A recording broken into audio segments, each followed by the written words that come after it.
சாப்பிடல. எனக்கு வந்து இப்ப நான் உடம்பு கம்மி பண்ணிட்டு வரேன் இல்லையா, உடம்பு கம்மி பண்ணி நல்லா ஸ்டைலா இருக்கிறேன்.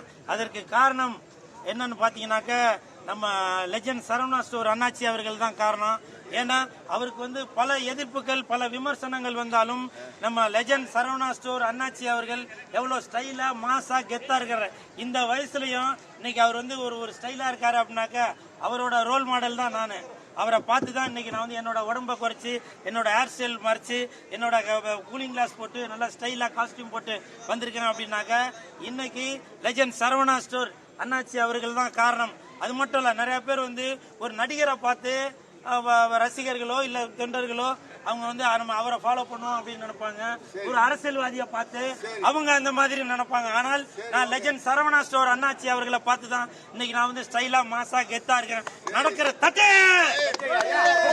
இன்னைக்கு கூட நான் வந்து லெஜண்ட் சரவணா ஸ்டோர் அண்ணாச்சி அவர்கள் நடந்து வரும்போது எப்படி ஸ்டைலா நடந்து வருவாரோ அதே மாதிரிதான் நானும் நடந்து வர்றது. அதற்கு காரணம் இன்னைக்கு உழைப்பால் உயர்ந்த அந்த மா மனிதர் லெஜண்ட் சரவணா ஸ்டோர் அண்ணாச்சி அவர்கள். அவரை மாதிரி ஒரு தொழிலதிபராக ஆகுறனோ இல்லையோ, அவரை மாதிரி ஒரு மனிதாபிபால் குடிச்சேன். அதுக்கப்புறம் வெறும் பச்சை தண்ணி தான் குடிச்சிட்டு இருக்கேன். அது வாசனை வருமா வாசனை வராதா, தெரியுமா தெரியாதா, புரியுமா புரியாதா, அறியுமா அறியாதான்றதா எனக்கு தெரியல. மாஸ்டர் அவர்கள் சொல்லிதான் தெரியுது. இப்ப நான் வந்திருக்கிறது எலெக்ஷன்ல ஓட்டு போறதுக்காக, நடிகர் சங்கத்துல ஓட்டு போறதுக்காக வந்திருக்கேன். நான் ஓட்டு போட்டேன்.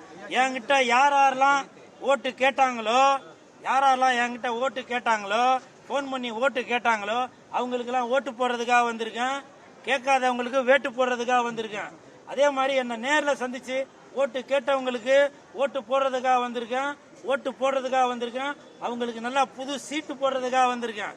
அது மட்டும் இல்ல, என்ன பல பேர் போன் பண்ணி கேட்டாங்க, நேரடியா கேட்டாங்க, இங்க வந்தப்பெல்லாம் கேட்டாங்க. ஆனா இங்க வந்ததுக்கு அப்புறம் உலக நடிப்புடா சாமி 3 டீமு இந்த எலெக்ஷன்ல நிக்குது. 3 நாளா அவங்க வந்து மீட்டிங் போட்டு எல்லாரையும் வர வச்சு பிரியாணி எல்லாம் போட்டாங்க. ஆனால் அங்க நிக்கிற அந்த வேட்பாளர்கள் எல்லாருமே ஸ்டேஜில் நின்றுட்டு ஏதோ கல்ச்சுரல் ப்ரோக்ராமுக்கு வந்த மாதிரி அப்படி ஸ்டைலா நின்று ஹாய் ஹலோ அப்படின்னு இருக்காங்க. ஓட்டு கேட்கறது சும்மா இல்லைங்க, தெருவா போனோம், வீதியா போனோம். உங்களை ஒரு பதவியில உட்கார வைக்கிறேன்னா அது எதுக்கு? எங்களை மாதிரி ஏழை பாதைகளுக்கு நடிகைகளுக்கு உதவி செய்வீங்க அப்படின்றதுக்காக தான் உங்களுக்கு ஓட்டு போட்டு உங்களை நாங்க ஜெயிக்க வைக்க போறது.